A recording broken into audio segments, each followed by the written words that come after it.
Manuel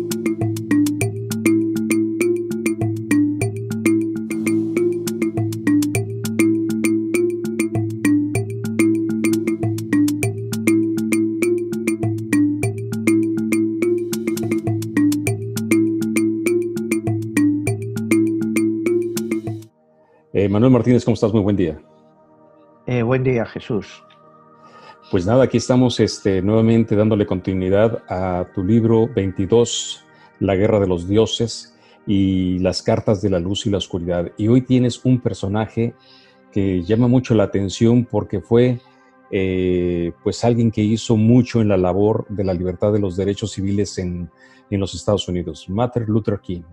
Cuéntanos, ¿por qué escogiste a este personaje para hacer una de las cartas de la luz? Bueno, yo considero que Martin Luther King, no solo en Estados Unidos, sino a nivel mundial, pues es uno de los grandes luchadores por los derechos humanos, ¿no? Él se basó en buscar la igualdad, al menos hasta que pudiera ser un cierto acercamiento a la libertad de los afroamericanos aquí en Estados Unidos. Y como veremos, ya desde niño tuvo una gran preocupación por ello, ¿no? Entonces, él es un personaje clave en mi libro, en una de las cartas de la luz, ¿no? Porque la luz, o sea, como decía Martin Luther King, la oscuridad no se puede expulsar con oscuridad, solo puede expulsarla la luz. Mi libro es Luz y Oscuridad. Estados Unidos, todo lo que ha sido el periodo de la esclavitud, de la posesclavitud, las expresiones que estamos viendo ahora con Black Lives Matter, es un concepto de tiempo oscuro en la historia de Estados Unidos, no hay duda. Ha sido una época de oscuridad grandísima y que ha durado varios siglos. Ahora parece que ya, bueno, la lucha de Martin Luther King a finales de los 50 y principios de los años 60 aceleró el proceso de justicia social para los afroamericanos. Pero Martin Luther King no hablaba solo de la libertad para los afroamericanos, sino que hablaba libertad para todos los pueblos oprimidos y para todas las clases oprimidas, ¿no? Entonces, él ha sido un símbolo, al igual que lo fue Gandhi, al cual, como ahora veremos, Martin Luther King copia lo que es el proceso de protesta no violenta. Cuando Martin Luther King va a la India en 1959 para aprender más de este movimiento, pues lo adopta. Él solo quiere protestas pacíficas donde se arreste a mucha gente. Y entonces, pues, gente de la que no se la puede acusar prácticamente de nada, porque solo estaban protestando, pero no eran violentos. Entonces, de esa forma, él abriría un debate en la sociedad de hasta qué punto todas estas leyes antisegregacionistas, pues eran válidas, ¿no? Manuel, dentro de su aporte que él tuvo para la sociedad que hoy en día vivimos en los Estados Unidos, hay quizá una contradicción muy grande en este país, en los Estados Unidos, a donde es un país de inmigrantes, un país a donde es el sueño americano, en la búsqueda de las oportunidades de la libertad. ¿Por qué tienen que darse casos tan extremos como de él, que ser un personaje que tiene que salir a la calle en búsqueda de todo esto, donde aparentemente ya en este país se había abolido la esclavitud? Bueno, la esclavitud oficialmente pues, es abolida, aunque no oficialmente, pero sí de manera histórica es en enero del año 1863, en plena Guerra Civil Americana, cuando Abraham Lincoln hace la proclamación de la emancipación, ¿no? En ese momento se vio que era, bueno, pues el inicio de la abolición, aunque la guerra civil continuaría pues por otros 2 años más, casi 2 años más. Pero ahí es el inicio del fin oficial de la esclavitud. Después tuvimos lo que se llamó la enmienda número 13 en este país. Y bueno, pues en teoría pues la esclavitud pues ya estaba abolida, pero la esclavitud de una forma u otra pues ha seguido ahí. porque ha habido segregación, pues los blancos vivían en sus barrios, los negros en los suyos, en fin, entonces, pues eso ha seguido hasta hoy. Y hoy en día, pues de una forma u otra sigue y lo estamos viendo últimamente, la cantidad de incidentes que ha habido entre ciudadanos negros y la policía con resultados nefastos, pero no hay que dudar que se ha avanzado muchísimo, ¿no? Desde los tiempos de Martin Luther King a hoy, aunque haya incidentes y sean continuados, pues se ha avanzado muchísimo en los derechos humanos de los ciudadanos afroamericanos, ¿entiendes? Porque aquí lo que hay que mirar, que muchas veces en Estados Unidos, lógicamente, se piensa, bueno, pues los negros, la población negra es aproximadamente un 11% de la población americana, 11,5, 12%, estás hablando de 40, 42 millones de población negra. Pero yo no veo, por ejemplo, que los derechos humanos se respeten a los emigrantes. O sea, parece ser que, bueno, pues que cada sociedad tiene que buscarse un scapegoat, como se dice, ¿no? O sea, tiene que buscarse a alguien al que atacar. Y ha pasado pues de ser de los afroamericanos a los emigrantes de Centroamérica, de México, donde parece que se ha pasado el discurso. Siempre tiene que haber un discurso de odio, porque el Sapiens es así. Ya lo hemos visto con Hitler, lo hemos visto con otros personajes, que siempre hay que buscarse un enemigo. Y ahora mismo, pues, tal como está la sociedad americana, pues parece que a los afroamericanos se les va dejando un poco más tranquilos, pero el nuevo target, el nuevo objetivo, pues es los emigrantes centroamericanos, mexicanos, pues que pueden ser vilipendiados, acusados de violadores, como ya vimos en el mandato del presidente Trump, donde pues, decir cualquier cosa, llamarlos lo que quieras, pues era completamente válido, sin pruebas, sin nada, ¿no? Pero esa es la sociedad que ha creado el Sapiens. Entonces, pues Martin Luther King lo que trata es de acabar de la discriminación racial, sobre todo contra los afroamericanos, pero también pide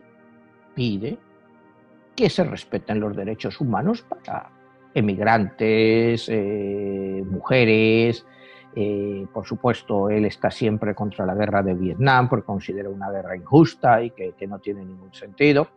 Entonces, él lucha por todo y en el año 64 pues se le concede el Premio Nobel de la Paz por su lucha por los derechos humanos de forma no violenta. Entonces, es una vida espectacular la de este hombre, pudiéramos decir, ¿no? Porque vivió ya desde niño con el sufrimiento de tener que pues sobrevivir a todo este tipo de situaciones y mantenerse firme en sus convicciones. Porque él fácilmente podría haber dejado de luchar por los derechos humanos cuando su vida estaba amenazada y tal, y a él le hubieran proporcionado una estabilidad, una cierta tranquilidad. Y él no lo hizo, él siguió pues luchando hasta el final, pues hasta que finalmente pues fue asesinado, ¿no? Entonces, sí.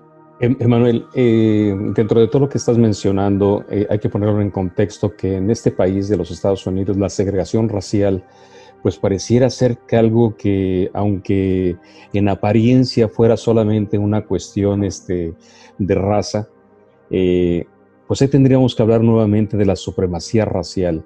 Es el blanco el que se siente que tiene el derecho de la supremacía racial y por eso es de que no le permite a otro tipo de culturas o de razas hacerse presente.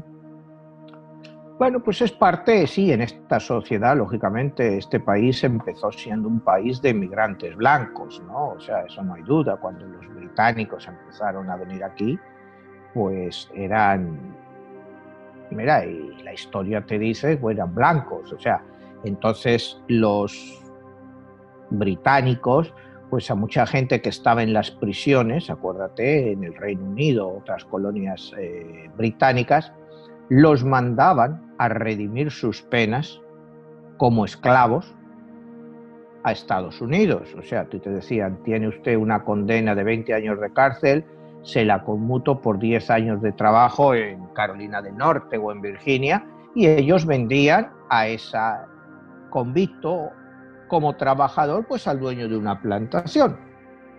Aquí hay un hecho histórico que mucha gente no quiere entrar en él, ¿no? Y es que los blancos, todas estas personas que convictos, pues muchos de ellos eventualmente se escapaban. Y como eran blancos, nadie les reconocía. Pues se metían con la sociedad. Imagínate en esa época, en el siglo XVII, tu identidad, ¿cómo te llamas? Bueno, John Smith o Frederick Hodgman. Nadie sabía si tú eras ese, si estabas en Virginia y te ibas a Nueva York. Imagínate a ver quién sabía de dónde venías. Entonces, pues se plantean que sería más fácil traer negros, porque a los negros siempre se les reconocería. No, o sea, estos son unos detalles históricos que se analizan muy poco, pero esta es también una de las razones. Que a los blancos se podían escapar y nadie podría localizarlos, pero a los negros siempre podrían localizarlos. Entonces, cuando pues empiezan todo este comercio masivo de esclavos en Estados Unidos. ¿Cómo lo justifican? Bueno, pues ahí volvemos otra vez a la Biblia, como siempre, para justificar lo que se ha justificado hasta hace nada como parte de la Biblia. Y está basado en el Génesis, capítulo 9, o sea, versículo 9, del 20 al 27. Esta es lo que se llama la maldición de Canaán. Canaán es un hijo de Moisés. Supuestamente, pues Moisés había plantado unos viñedos y había tenido su primera cosecha, entonces pues prueba ahí el vino y todo eso que ha hecho, y Noé pues se emborracha, pero una borrachera de estas brutales, y entonces pues se mete en su tienda ahí borracho perdido y se queda dormido, desnudo. Entonces Noé tenía 3 hijos, Set, Cam y Jafet. Cam entra en la tienda y le ve al padre desnudo, todo borracho, y se ríe de él. O sea, supuestamente se ríe de él, dice que es borracho. Entonces, cuando se levanta Noé al día siguiente, pues le dice: maldito seas, Canaán, tú serás esclavo de tus hermanos por generaciones. Entonces de ahí se toma, no se sabe por qué, que Canaán era negro. O sea, y entonces se le asoció a África. Y a partir de ahí, pues que era como una profecía bíblica que los negros fue aceptado que debían de ser esclavos de sus hermanos mayores, que eran los blancos. Y basado en eso, Génesis 9, 20, 27, pues se ha ido justificando por los siglos hasta bien poco la esclavitud de los negros.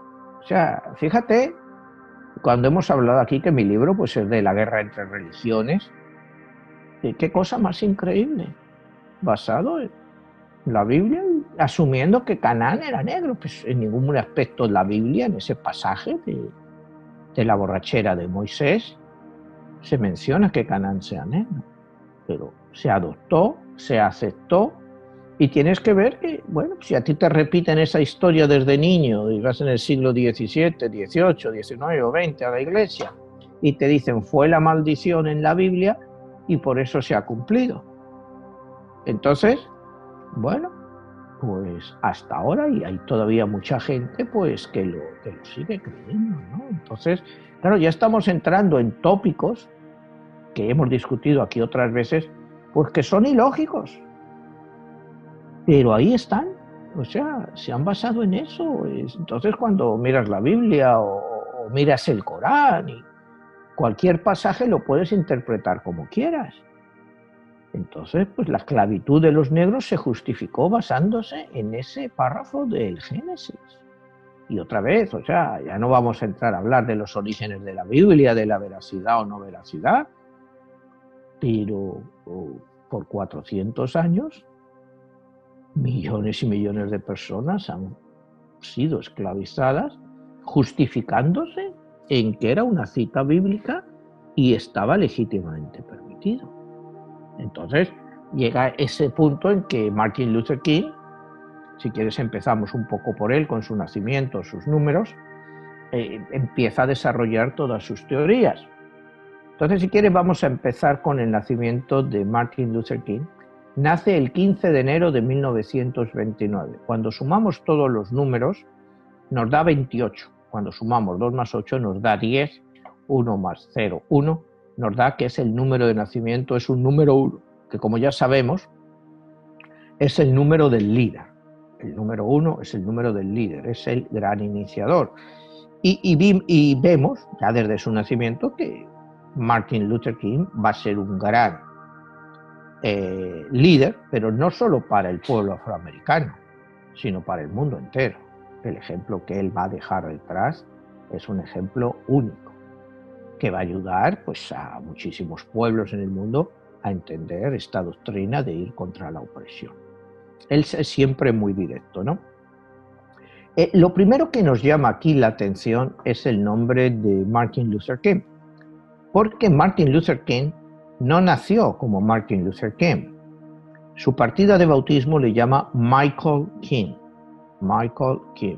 Pero es en el año 1934 cuando su padre, que es pastor también, pastor evangélico, va a Alemania a celebrar el aniversario de Martin Luther King, el tercer aniversario, o sea, el tercer centenario. Y entonces decide cambiarle a su hijo el nombre, en vez de Michael, por Martin Luther, Martín Lutero, el gran reformador, ¿no? O sea, la pregunta aquí en mi novela es, ¿hubiera sido lo mismo la fuerza de un hombre llamado Martin Luther King, con la expresión esa Martin Luther, Martín Lutero, la reforma, que Michael King? O sea, y ya hablamos de lo que es la energía de los nombres, la resonancia, ¿no? Hombre, yo personalmente creo que el impacto eventualmente hubiera sido el mismo, porque las ideas estaban claras. Pero a él, desde que entra a la arena política, siempre se le acusa de ser un farsante por tener un nombre falso. Ese es su nombre, ¿no? Se ha cambiado el nombre para hacerlo más atractivo. No existen y le pedían que demostrara, pues como ya hemos visto aquí con la moda esta de pedir partidas de nacimiento, que demostrara que él había cambiado su nombre oficialmente de Michael a Martin Luther. Y no existe ninguna copia oficial que realmente indique que cambió su nombre, pero la pregunta aquí, claro, que sacamos en la novela es, bueno, ¿y cuántos actores se cambian el nombre para hacerse más atractivos?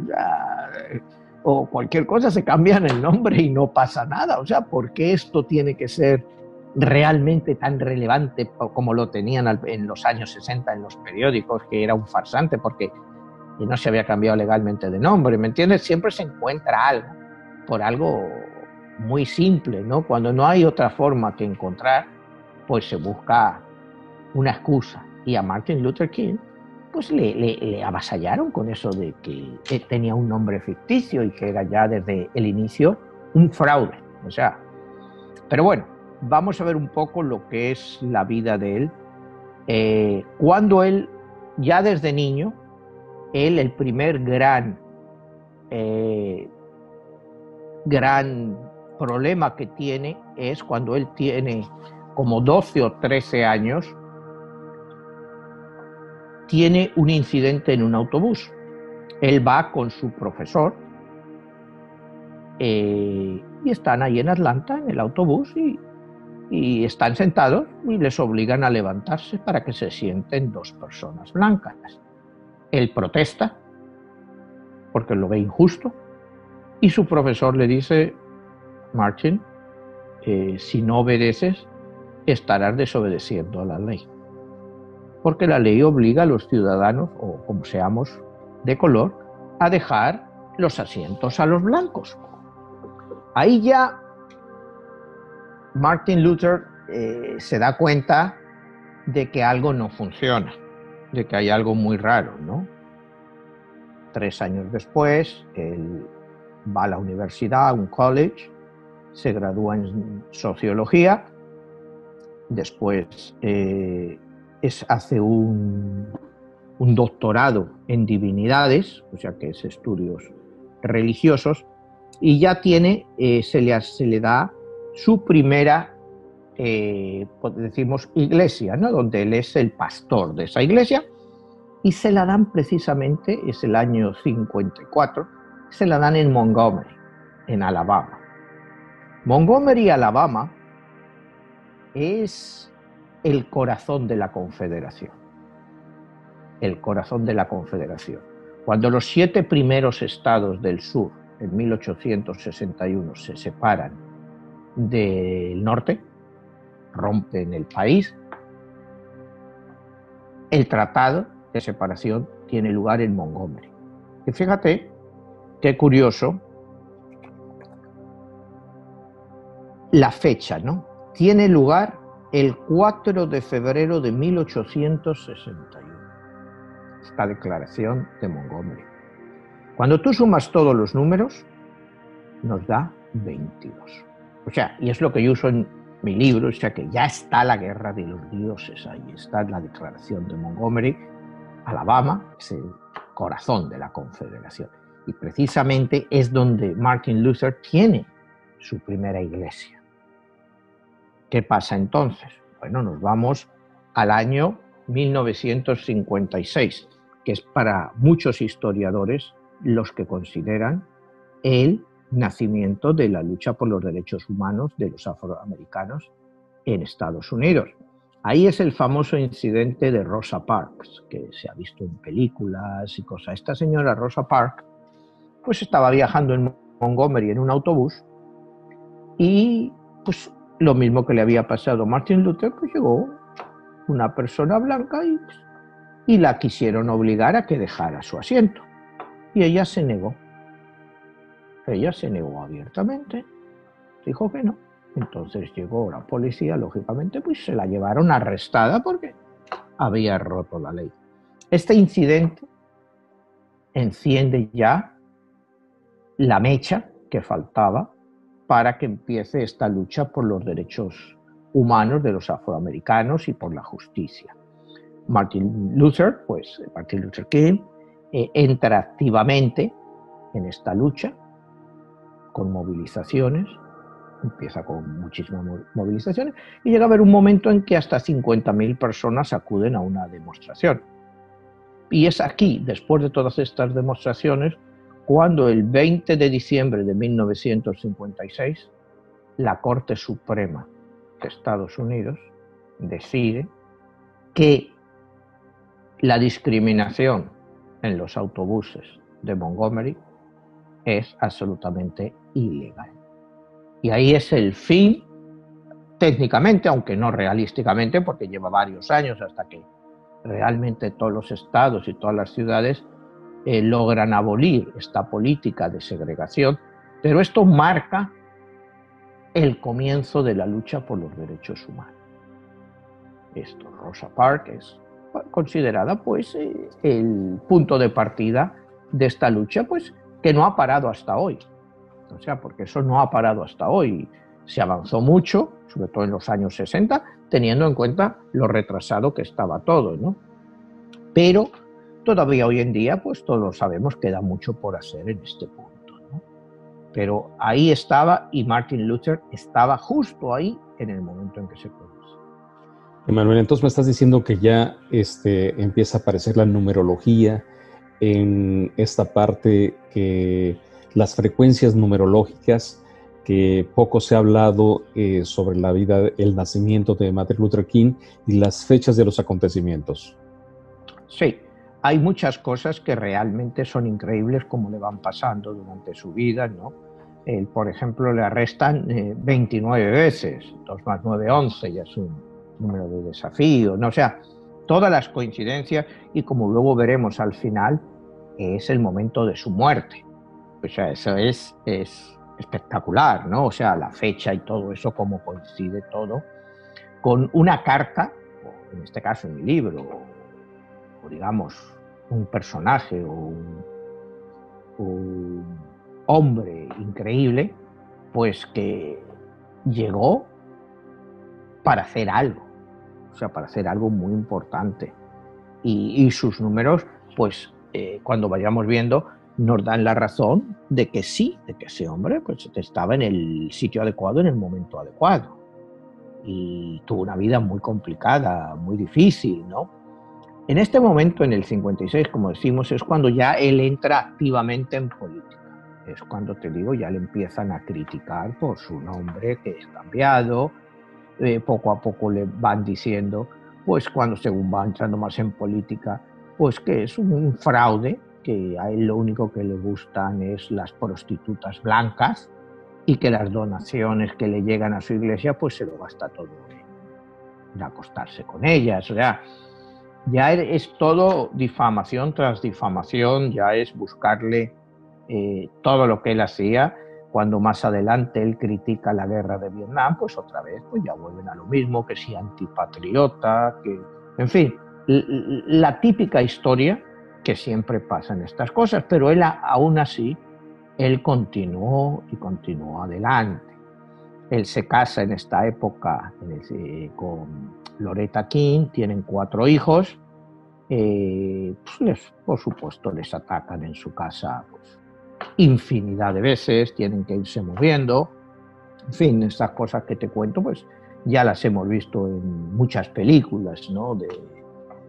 Y la brutalidad más reciente pues la vimos hace unos cuantos años en la iglesia esta, creo que fue en Ferguson, ¿no? Cuando mataron a 9 ciudadanos, entre ellos niños de raza negra, pues un extremista blanco de 21 años, ¿no? O sea, el racismo sigue pendiente y por eso te digo, la labor de Martin Luther, o sea, los bombardeos, ¿no? Son bombas incendiarias que tiraban contra su casa y como han tirado contra otros líderes negros, pues ha sido parte común de la estrategia tanto del Ku Klux Klan como de grupos supremacistas blancos, ¿no?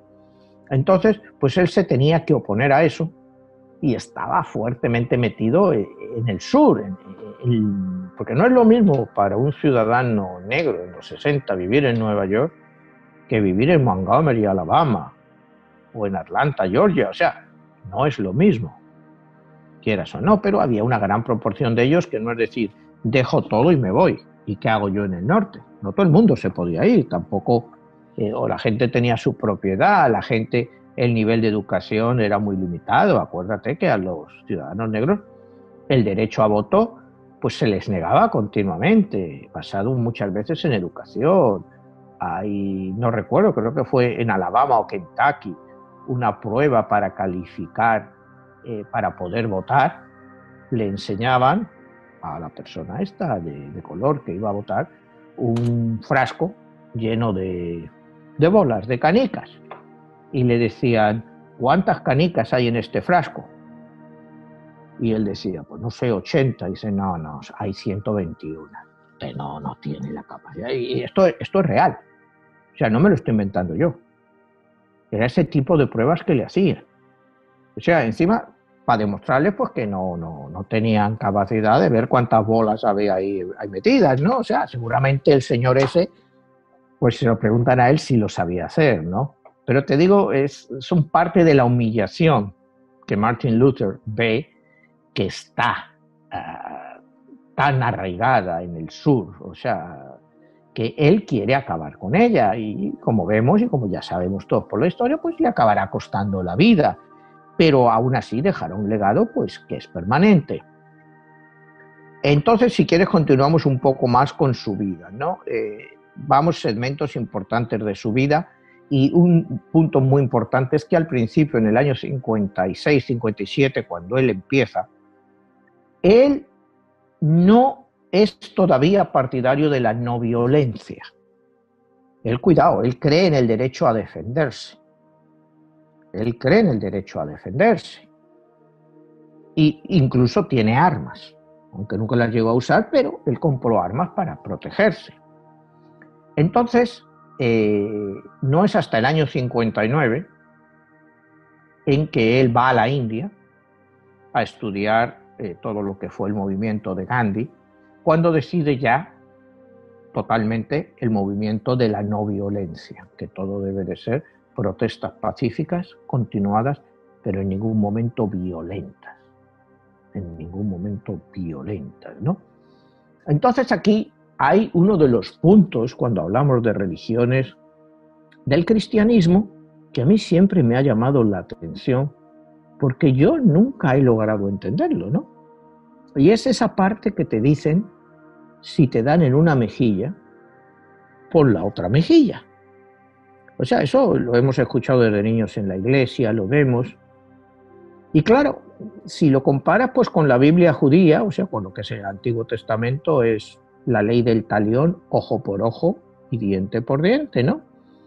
Y Gandhi decía, bueno, es que ojo por ojo. Dice, si lo hiciéramos así, pues toda la humanidad acabaría ciega. O sea, es una frase de Gandhi que Martin Luther, pues, se apropia. Bueno, no se apropia, la utiliza, ¿no?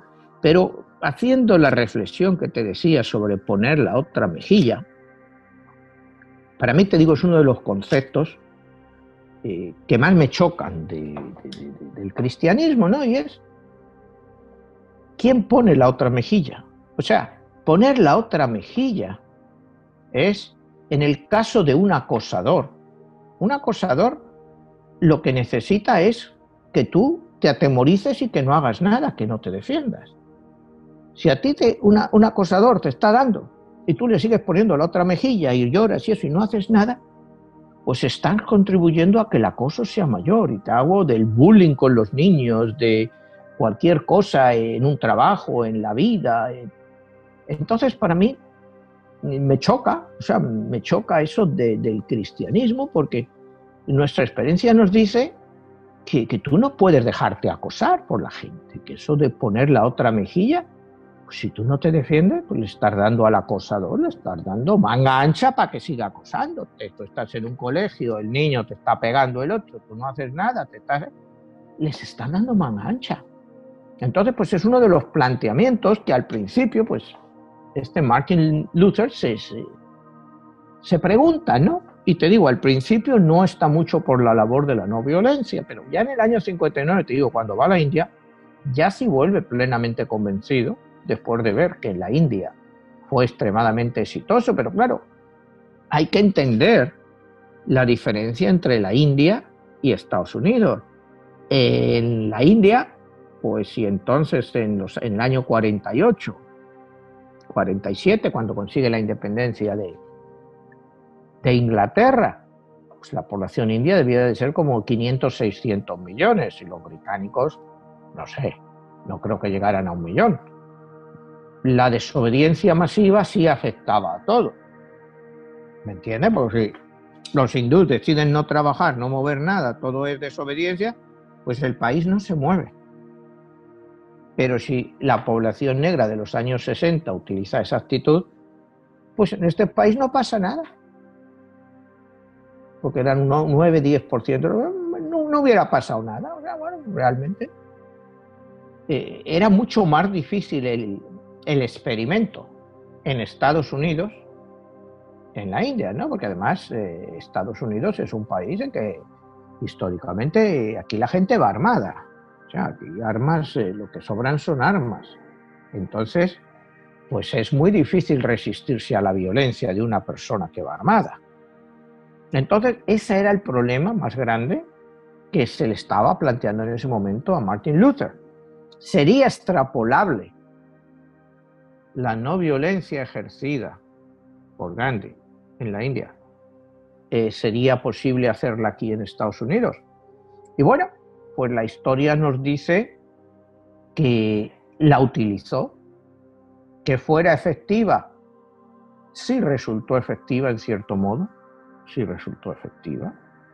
Se quitaron muchas cosas que estaban contra la población negra, se trataron de mejorar muchas leyes, pero en muchos casos fueron cambios cosméticos, no cambios reales, ¿no? O sea, fueron cambios puramente cosméticos, o sea, tardar muchos años Aquí en Miami, por ejemplo, en los principios de los años 70, había todavía playas para blancos y playas para ciudadanos negras.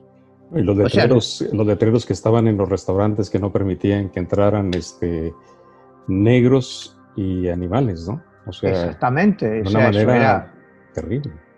Era, pues, como te digo, ponerlos a ese nivel. Entonces, sí se superó mucho, pero la historia del mundo nos demuestra que el sapiens evoluciona, pero el sapiens cambia las cosas necesarias para que todo siga igual.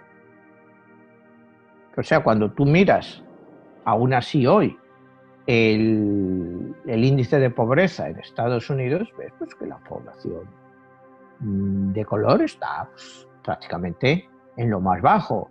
Si vemos que hay pues raperos, futbolistas, jugadores de básquetbol que son ultramillonarios, pero ¿cuántos representan ese porcentaje de la población negra? O sea, sí existe un efecto, y el principal problema que yo veo en eso pues es el problema que hemos dicho siempre, es un problema de educación. Porque si bien en la época esta, después de Martin Luther, se trata de hacer la desegregación, de que los jóvenes negros puedan ir con los jóvenes blancos a las escuelas, al final la economía es la que hace esa distribución. Si tú vives en una zona ocupada por población negra y ahí tienes tu escuela, pues los ciudadanos, los niños de los ciudadanos negros pues van a ir a esa escuela.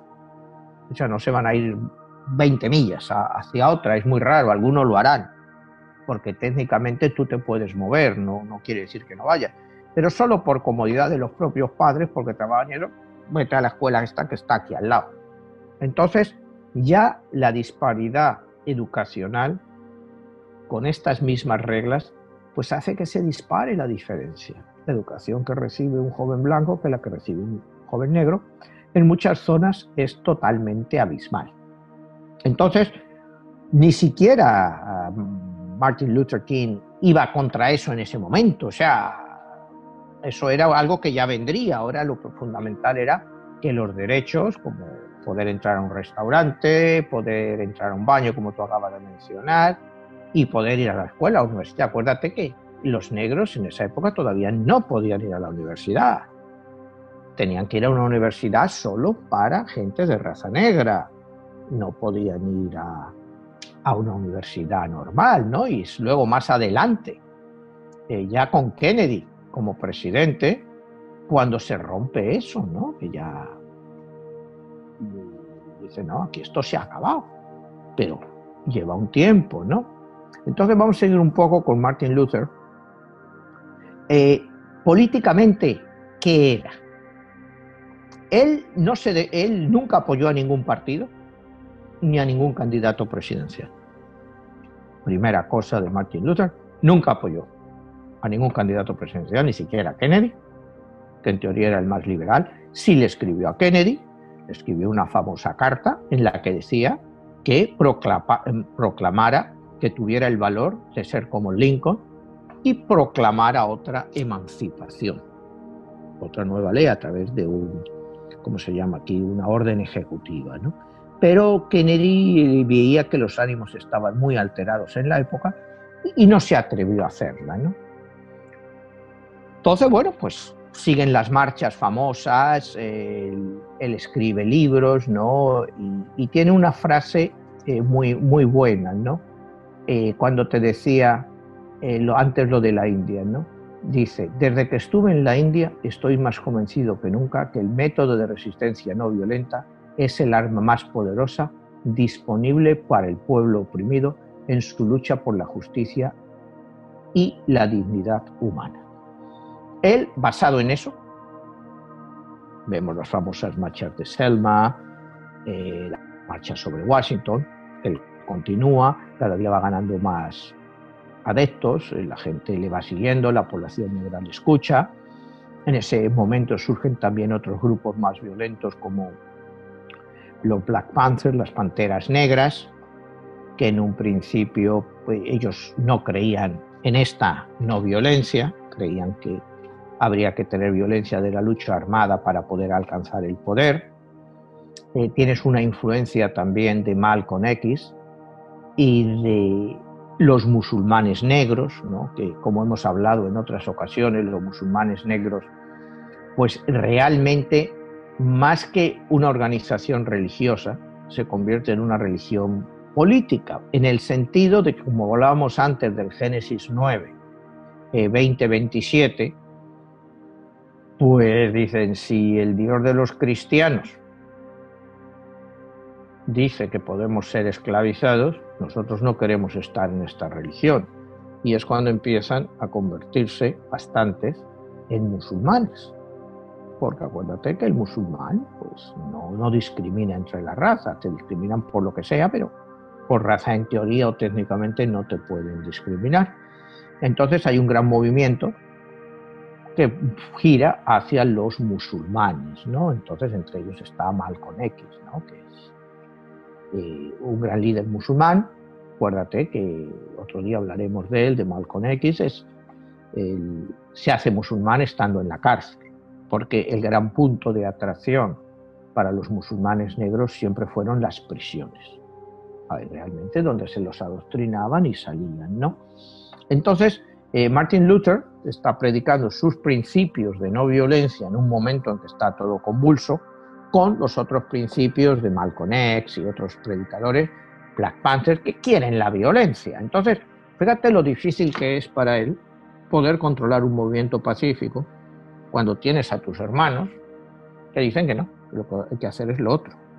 En un movimiento pacífico, en una marcha pacífica, pues se te pueden meter 50 de estos alborotadores o que creen en la violencia y lo que pasaba, o sea, de esto pues lo acabamos de ver el año pasado, lo que ha sido una manifestación que empezaba no siendo violenta y acababa siendo una manifestación violenta con saqueadores.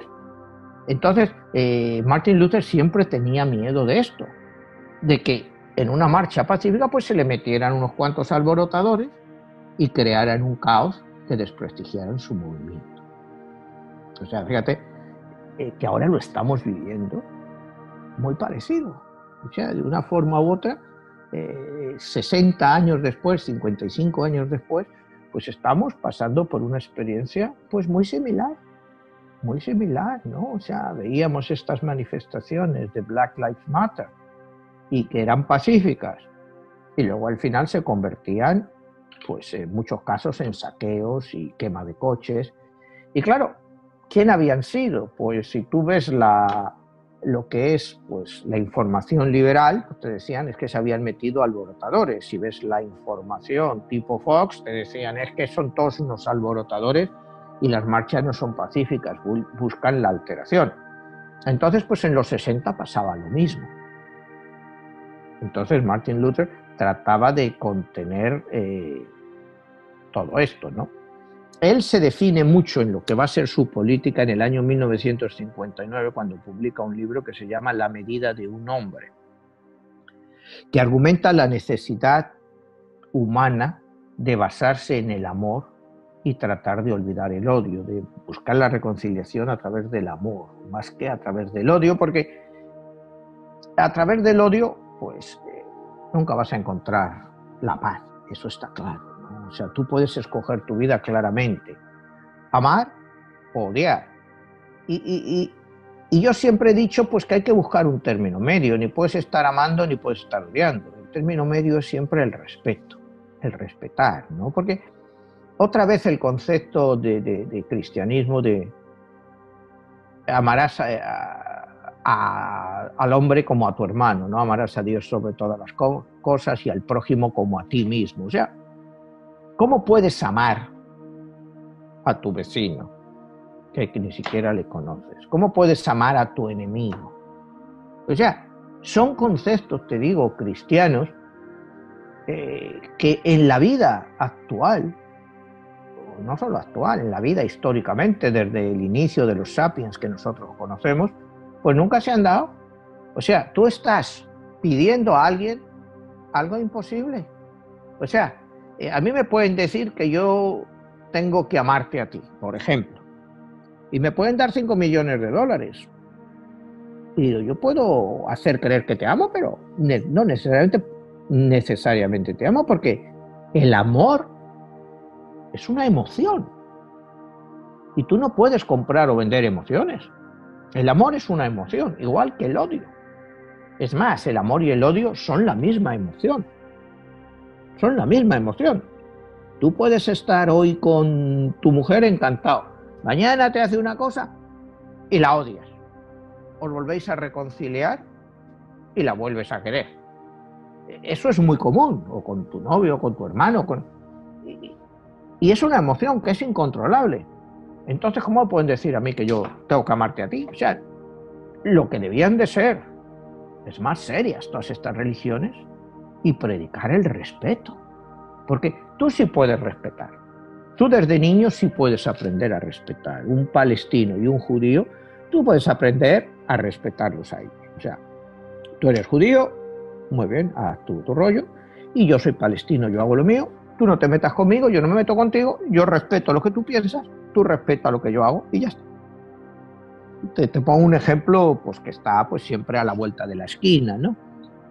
Pero en todo es lo mismo en tu vida, ¿no? O sea, tú no puedes amar o odiar porque te lo digan, pero sí puedes aprender a respetar. Manuel, ahí entra una frase de un filósofo que decía que una cosa es lo que debiera de ser y la otra lo que lamentablemente es. Y hoy nos encontramos ante esa situación a donde estamos hablando del Estado, estamos hablando de la supremacía blanca y estamos hablando de que en el caso de Martin Luther King, y bien que lo hablas en tu novela de 22, La Guerra de los Dioses, él fue monitoreado y en cierta manera perseguido por el servicio secreto, el FBI, y bien nos decías que hay una carta ahí o alguna información que tiene numerología detrás de todo ello porque estaba en contacto, pues como que una parte como que lo estaban intimidando. ¿Qué hay de eso?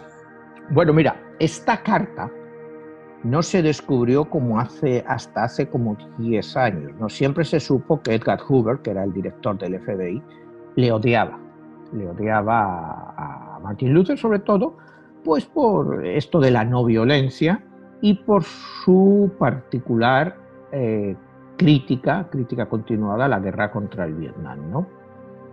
El FBI se descubrió una carta, te la voy a leer exactamente la carta, ¿no? Y dice así la carta: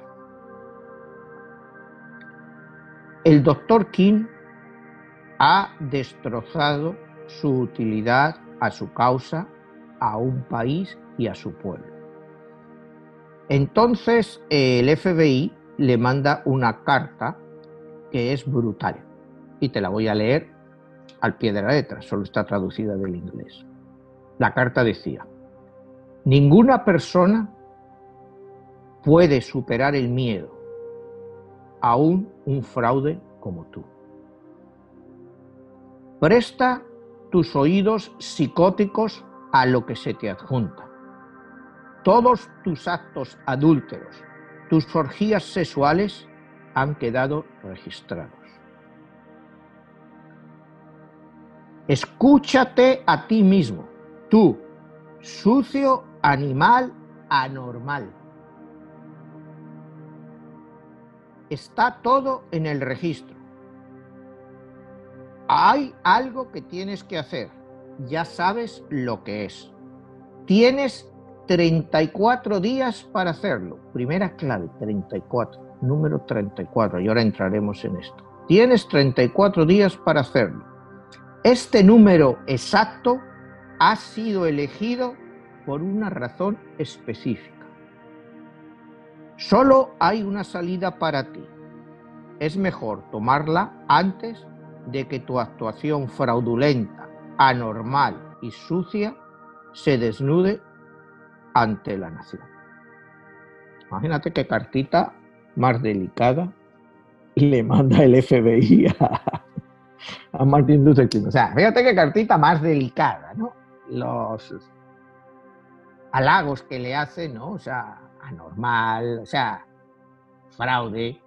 Entonces, nadie ha sido capaz de interpretar esta carta. Y yo me he atrevido a interpretarla. ¿Con qué significa eso del 34 y por qué se lo dicen? O sea, ¿y utilizaste qué método? La numerología. A través de numerología, empezando a analizar lo que es la carta en sí, analizada a través del número 34, y te digo las conclusiones. El número 34, como puedes ver, 3 más 4, equivale a 7. Esto me recuerda inmediatamente al asesinato del presidente Kennedy. El presidente Kennedy y la fecha de 52 años que se produce entre el documento producido por King y la Sociedad Gandhi sobre la ejecutiva firmada por el presidente Obama, que la hizo 52 años más tarde. Pero en numerología, el número 34 simboliza el poder de realización de un hombre. Cuidado, poder de realización de un hombre. Pero entonces te viene. La Divina Comedia de Dante dedicaba 33 cantos al purgatorio, 33 al paraíso y 34 al infierno. Aquí viene la pregunta. ¿El FBI estaría diciendo simbólicamente a King que se fuera al infierno porque era el lugar al que pertenecía? Pero entonces aquí la pregunta es, ¿entendía realmente el FBI el significado del número 34, así como el verso 34 del Surá 2 del Corán? El verso 34 del Surá 2 del Corán se refiere a la rebelión de Lucifer. O sea, si tú te das cuenta, de todas formas le están llamando demonio. O sea, que ya sabemos, por supuesto, siempre hemos sabido que dentro del FBI, de la CIA, pues hay gente que se dedica a estudiar el ocultismo y a tratar de aprender de él por si fuera necesario.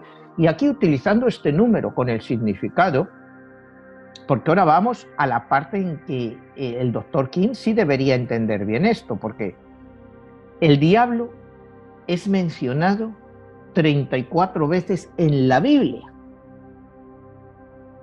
Una en el Antiguo Testamento y 33 en el Nuevo Testamento.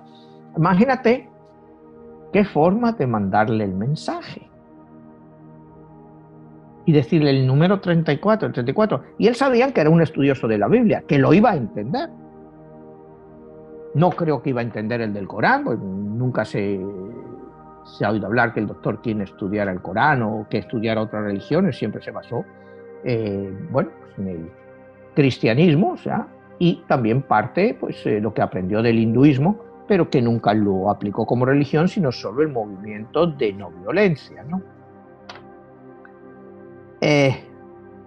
Otra interpretación del número 34 es la diferencia que existe entre el cielo y la tierra, se representa a veces también con el número 34.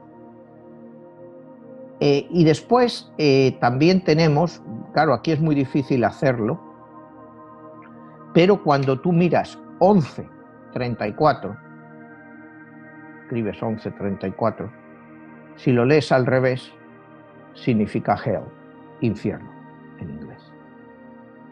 Entonces, todos estos mensajes, y por ejemplo, ahora que nuestros espectadores, yo he recibido pues muchos correos y notificaciones de personas que ven el programa o que leen mis libros, que ven mucho el número 1134, la combinación 1134. Y no te quiero decir ya los que ven la combinación 1111, eso es una combinación que la ve muchísima gente y son siempre avisos. Pero la 1134 es una combinación muy clara que si tú ves constantemente, miras la hora 1134, precisamente 1134, estás andando por el sitio y ves 1134, es una llamada a tu atención para que tengas cuidado con algo. ¿Me entiendes? Ten cuidado con algo. Si tú ves esa combinación de 1134 que te está persiguiendo por algo, pues mírala, ¿no? La 1111 no es problemática, es muy común. Te mantiene que tienes que estar alerta.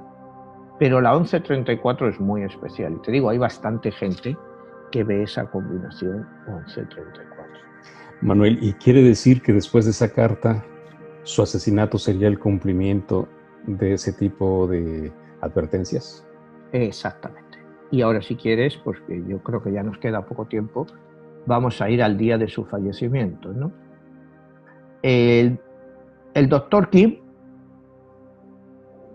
falleció, exactamente, bueno, fallecido, fue asesinado el 4 de abril del año 1968. Tú fíjate qué curioso. Cuando vemos la fecha, 4 de abril de 1968, y sumamos 4 más 4 más 1 más 9 más 6 más 8, nos da 32. 3 más 2, 5. Así aparentemente no parece nada. Pero compáralo con la Declaración de Independencia de Estados Unidos. 4 de julio de 1776. 4 más 7 más 1 más 7 más 7 más 6. 32 igual a 5.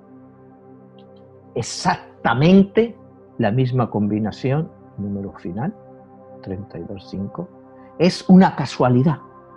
Me podrá decir, es una casualidad, pero ¿por qué? Si fuera el mismo número, me podría decir, pero la misma combinación numerológica, 32, en los dos casos. Quiere decir, pues que la muerte del Dr. King representa, pues en cierto modo, un nuevo nacimiento para este país. Es como una nueva declaración de independencia efectuada con su asesinato en Memphis.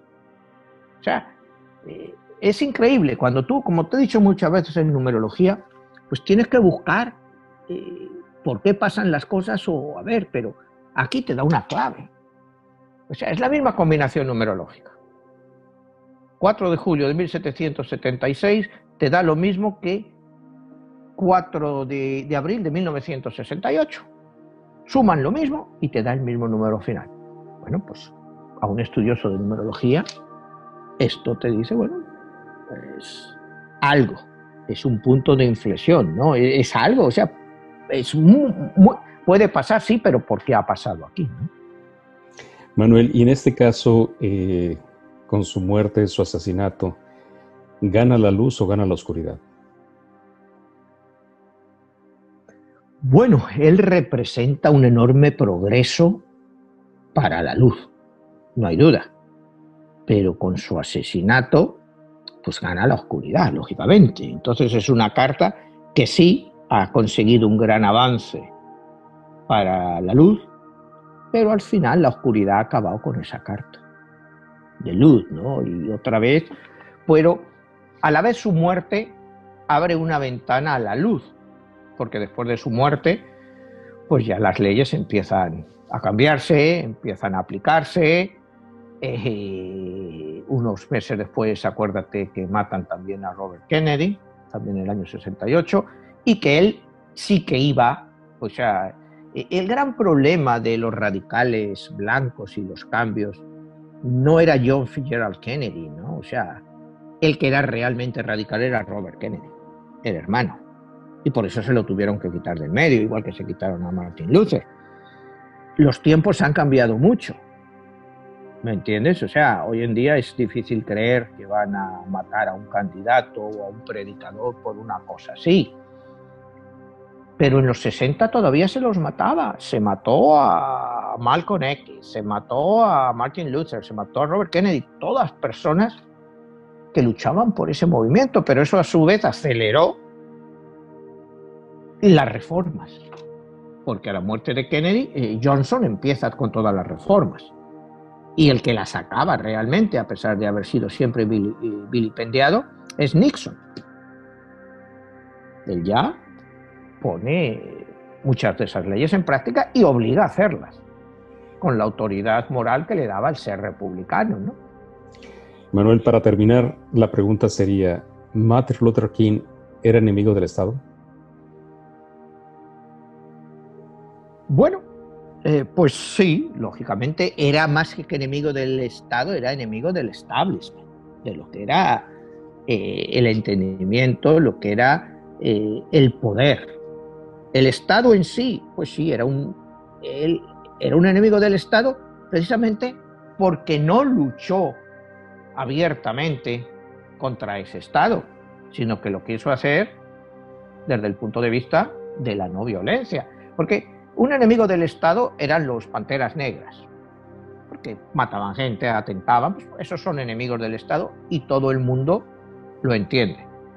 Todo el mundo lo entiende, son enemigos del Estado. Pero una persona que no lleva armas, que predica la no violencia, que predica la igualdad basada, él era una persona, como hemos visto, profundamente religioso, profundamente cristiano, o sea, en un país cristiano como es este, ¿no? Porque yo te digo, este es un país, pues como ya hemos hablado otras veces, profundamente cristiano y sobre todo profundamente calvinista. Entonces, pues sí, una persona así se convierte automáticamente en un enemigo del Estado, porque no está luchando contra ti abiertamente, está luchando contra ti dialécticamente. Te está diciendo: lo que me estás haciendo no está bien, porque mi gente sea de color, pues yo sea de color, tú no tienes derecho a matarme, no tienes derecho a no dejarme entrar a un sitio, tú no tienes derecho a hacerme eso, y tus leyes lo permiten. Pero como volvemos a cuando él es niño y está con el profesor en el autobús en Atlanta, tampoco puede romper la ley, aunque sea una ley injusta.